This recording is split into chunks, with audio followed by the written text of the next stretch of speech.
खरं म्हणजे जगामध्ये असं उदाहरण आपल्याला कधी पाहायला मिळालं नसेल की जेव्हा पक्षातले लोक जातात, पदाधिकारी जातात, तेव्हा नेता आनंद व्यक्त करतो आणि सांगतो ज्याला जायचं आहे त्यांनी खुशाल जावं. परंतु जसं रोम जळत असताना निरो फिडल वाजवत होता, तसं मला वाटतं आपण आत्मपरीक्षण करण्याच्या ऐवजी, आत्मचिंतन करण्याच्या ऐवजी जे जात आहेत त्यांना जाऊ द्या आणि फक्त आरोप आणि शिव्याशाप याशिवाय दुसरं त्यांच्या याच्यामध्ये अजेंड्यामध्ये काही नाही. त्यामुळे मला एवढंच सांगायचं आहे की लोक विश्वासाने येत आहेत. जे 2.5 वर्ष आम्ही काम केलं, आता पुढची इनिंग आम्ही जे काही देवेंद्रजीने आमची टीम काम करते यावर लोकांचा विश्वास आहे आणि शिवसेना दिलेला शब्द पाळते. बाळासाहेबांचे विचार घेऊन पुढे चाललो आहे. आनंद दिघे साहेबांनी जे शिकवलं आहे ते आम्ही पुढे आणतो आणि त्यामुळे लोक मोठ्या प्रमाणावर आज शिवसेनेमध्ये येत आहेत आणि खऱ्या अर्थाने एक त्यांची अपेक्षा आणि भावना की बाबा शिवसेनेमध्ये शब्द पाळला जातो, मूलभूत सोयीसुविधा, विकासाचे प्रकल्प राबवले जातात आणि म्हणून आमच्याकडे अजेंडा एकच आहे, मला काय मिळालं यापेक्षा जनतेला काय मिळालं. परंतु दुसरीकडे उलट आहे. त्यामुळे लोक येत आहेत, मी त्यांचं स्वागत करतो. उद्धव ठाकरेंनी की जो निवडणूक आयोग आहे त्याला फक्त एक भगवा हे लावून धोंड्याचं काम करतो. दुसरं म्हणजे त्यांनी असे देखील आरोप केलेले आहेत. काल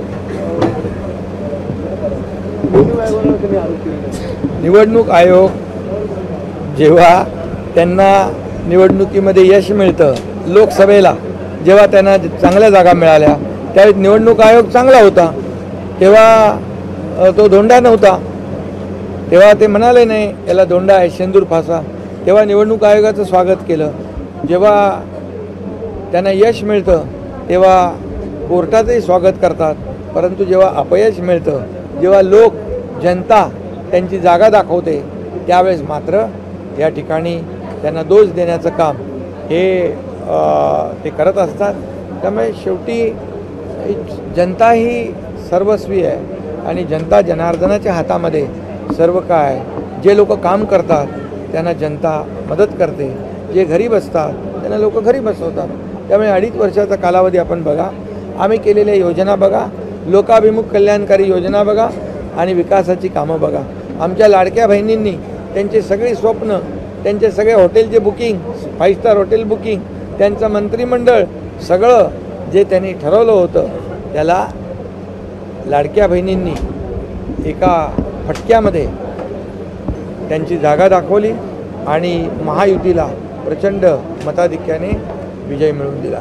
त्यामुळे आता मला कारणासाठी बाहेर पडले होते की महाविकास आघाडी काम करत नाही. काल त्यांनी एक्सेप्ट केलं उद्धव ठाकरे त्या मुलाखतीमध्ये की महाविकास आघाडी ही बरोबर नव्हती आणि लोकसभेला एकत्रित काम केलं पण विधानसभेला मी जिंकणार असं मीपणाने काम केलं म्हणून आम्ही हरलो आणि काल एक्सेप्ट केलं. अरे बाबा, पेपरही त्यांचा, चाकरही त्यांचा. अरे काय त्याच्या मुलाखतीवर काय बोलायचं आहे आम्हाला, जाऊ दे ना.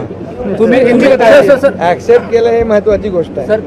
आणि आतापर्यंत जे जात आहेत ते म्हणजे कचरा, तो कचऱ्याच्या डब्यात टाकतायत. आणि कधीही मी एक कार्यकर्ता आहे आणि एखादी व्यक्ती, एखादा कार्यकर्ता जेव्हा पक्ष सोडून जातो त्यावेळेस त्याचं आत्मचिंतन, आत्मपरीक्षण नेत्याने करायचं असतं. बाकी मला काय त्यांना जास्त काय सांगण्याची आवश्यकता नाही. तुम्ही भाषणामध्ये त्यांनी की आपले जे आमदार आहेत त्याच्यामुळे कुठे ते तडा जातो म्हणून सल्ला उद्धव ठाकरे देतात. ते सगळ्यांना सल्ला देतात. आमदारालाच काय, निवडणूक आयोगाला देतात, हायकोर्टाला देतात, सुप्रीम कोर्टाला देतात. तुम्ही भाषणामध्ये म्हणालात की डॉक्टरांच्या पाठीशी मी असणार आहे. तुम्ही देखील डॉक्टर आहात. किती डॉक्टरांचं काम होतं? मी डॉक्टर नसलो तर ऑपरेशन करतो आणि ऑपरेशन केलेलं आहे.